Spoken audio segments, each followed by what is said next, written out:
Demak, o'quvchilar, sherigini top metodini boshlaymiz.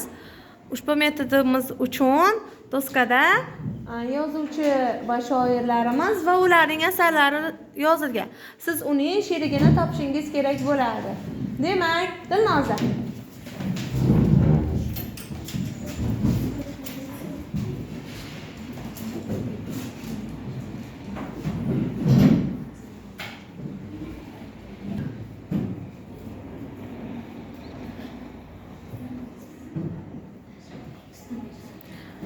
Keyingi o'quvchimiz, demak, nima bo'ldi? Nodir Dumbaziy bilan? Yo'q, kim?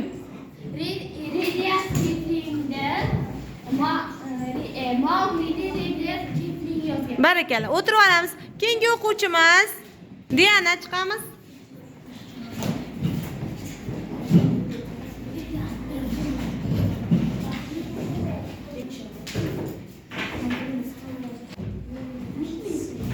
Demak, qaysi asarlar ekan?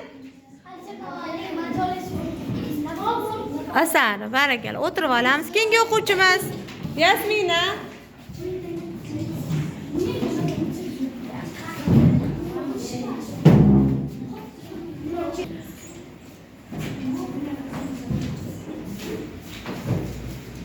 Yasmina nima ekan?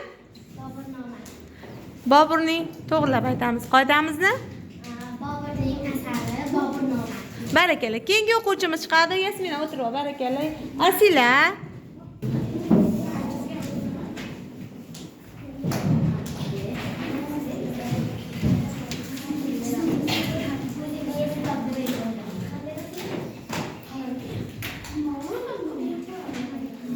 Nima bo'ldi demak?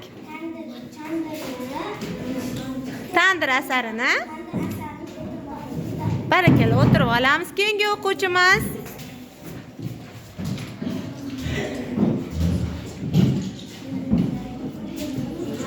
demak, Nurislom Mirtemirning asari Baliq oshir ekan. Barakalla, o'tirib olamiz. Keyingi o'quvchimiz Zilola.